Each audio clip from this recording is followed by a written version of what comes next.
Yesaya 33. Tuhan adalah penolong dan raja di Sion. Celakalah engkau hai perusak yang tidak dirusak sendiri, dan engkau hai penggarong yang tidak digarong sendiri. Apabila engkau selesai merusak, engkau sendiri akan dirusak. Apabila engkau habis menggarong, engkau sendiri akan digarong. Tuhan, kasihanilah kami, engkau kami nanti-nantikan.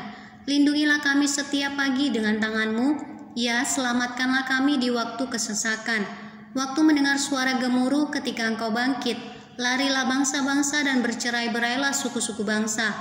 Orang mengumpulkan jarahan seperti belalang pelahap menelan makanannya, mereka menyerbunya seperti serbuan kawanan belalang.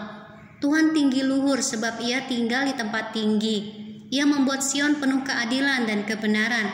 Masa keamanan akan tiba bagimu, kekayaan yang menyelamatkan ialah hikmat dan pengetahuan. Takut akan Tuhan itulah harta benda Sion. Lihat, orang-orang Ariel menjerit di jalan, utusan-utusan yang mencari damai menangis dengan pedih. Jalan-jalan raya menjadi sunyi dan seorang pun tiada lagi yang lintas di jalan. Perjanjian sudah diingkari, saksi-saksi sudah ditolak dan manusia tidak dihiraukan. Negeri berkabung dan merana, Libanon tersipu-sipu dan mati rebah. Saron sudah seperti padang belantara, Basan dan Karmel meluruh daun. Sekarang aku akan bangkit, firman Tuhan. Sekarang aku akan bangkit berdiri. Sekarang aku akan berdiri tegak. Kamu mengandung rumput kering dan melahirkan jerami. Amarahmu seperti api yang memakan kamu sendiri. Bangsa-bangsa akan dibakar menjadi kapur dan akan dibakar dalam api seperti semak duri yang ditebang. Hai orang-orang yang jauh, dengarlah apa yang telah kulakukan. Hai orang-orang yang dekat, ketahuilah keperkasaanku. Orang-orang yang berdosa terkejut di Sion, orang-orang murtad diliputi kegentaran.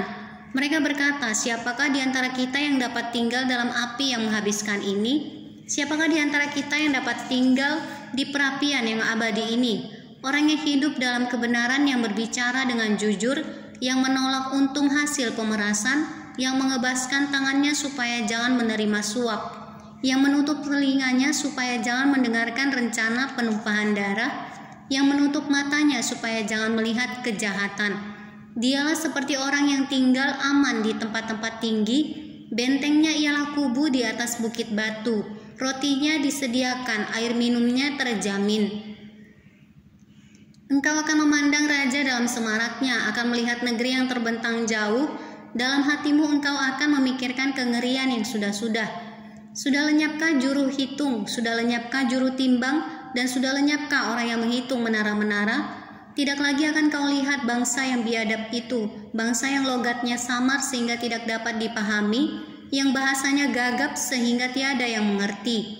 Pandanglah Sion, kota pertemuan raya kita, matamu akan melihat Yerusalem, tempat kediaman yang aman, kemah yang tidak berpindah-pindah, yang patohnya tidak dicabut untuk seterusnya, dan semua talinya tidak akan putus. Di situ kita akan melihat betapa mulia Tuhan kita, seperti tempat yang penuh sungai dan aliran yang lebar. Perahu dayung tidak melaluinya, dan kapal besar tidak menyeberanginya. Sebab Tuhan ialah hakim kita, Tuhan ialah yang memberi hukum bagi kita, Tuhan ialah Raja kita, Dia akan menyelamatkan kita. Tali-talimu sudah kendor, tidak dapat mengikat teguh. Tiang layar di tempatnya tidak dapat membentangkan layar. Pada waktu itu orang akan membagi-bagi rampasan banyak-banyak, dan orang-orang lumpuh akan menjarah jarahan. Tidak seorang pun yang tinggal di situ akan berkata, aku sakit, dan semua penduduknya akan diampuni kesalahannya.